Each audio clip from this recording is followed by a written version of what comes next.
Hello, it's Stephanie with Wings of Change, and today we're going to talk about how to grow seeds. First of all, what do you want to grow? Each seed has a different growing time and sometimes temperature, so take a look at the seed label and find out if there's any special tips or tricks for the seed you want to start. Rest assured, if you have seeds that come from the Wings of Change, those are typically weed seeds and very easy to start.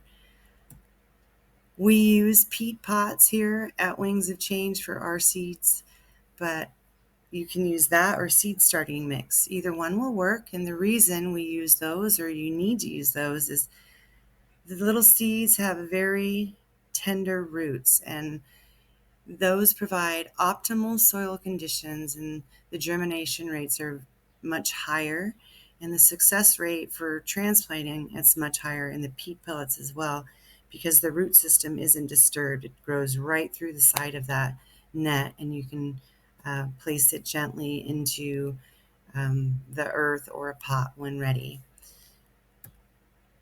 So how do you use peat pellets?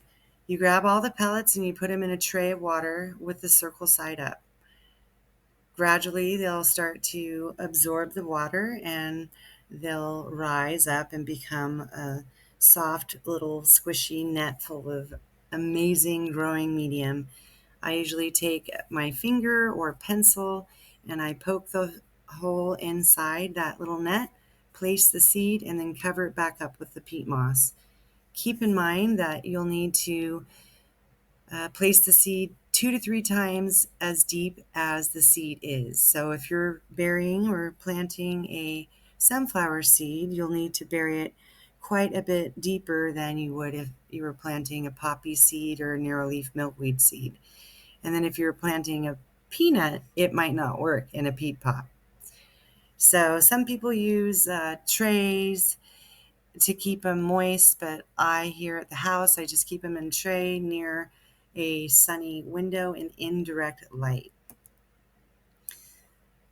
Keeping the peat pots moist but not wet is very important. So as you can see here, there's lots of ways to do this. You can get a professional growing tray, but you can also just reutilize some of the other trays and use something to keep the peat pots off the bottom of the pan or the plastic container. And when you water, just be sure to pour off the excess water. Typically, I water mine about once a day. You want to check your germination rates. Typically, after about a couple weeks, you should see some sprouting. If there are some sprouting and some aren't, you can wait about a week and then you can just assume that those seeds aren't viable. In nature, typically only 80% of seeds are viable. But rest assured, the peat pot is still able to be used. Just place another couple of seeds and try your luck again. Once the roots have emerged from the side of the peat pot, it's time to place it into a plant. This is a picture of a banana, and those roots are significant. If we're using those little peat pots, ours won't look as significant and thick and sturdy as that. They'll just be little white hairy things coming off. And the sprout will be about 2 or 3 inches. Once it's healthy enough to put in and make it on its own out in the wild world, you choose your pot or your soil and you in the ground, you make sure you dig a hole twice as big and twice as wide as it is. And you want to make sure and wet that pot or ground completely. If it's brand new soil inside of a pot, make sure you stir it like a soup and get all the soil wet. If it's inside the ground, you can rough up the edges around it and make sure that there's some loose dirt for those roots to grab as it's going back in, and hopefully the water will have some kind of staying power. It's also a good idea to, when you put the peat pellet in the ground, I always amend the soil with some kind of a garden soil. That can be, I like Amend by Kellogg's, or you can just pick regular garden soil. Anything will work. And you put that back into the pot, water it one more time, and then follow the watering instructions as per the seed packet. As we're going through the milkweed crisis here in Southern California, I just wanted to highlight that it's very easy to start seeds at home, and it's much quicker than you might imagine.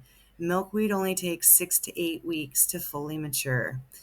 Here's some other amazing food and things that we like to have in our kitchens that I thought I'd just throw that out there and show you what you can grow and show you how easy it is. So sometimes we need to protect our plant. We have protective plant netting. This is also available on our website, or you can find it at the stores. But this will protect it from birds, insects, and anything. They're designed for both 1 and 5 gallon pots, and they have an elastic band so they'll still stay snug on the pot. You can water through it. And as you can see through this picture, it's a very thin netting. The sunlight goes right through it, as you can see in the shadow. Again, following these steps will help you grow vibrant, healthy plants from seed. My name is Stephanie Holbrook, and I'm the founder of Wings of Change.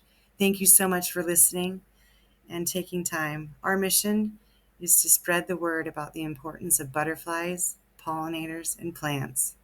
I hope you have a great day.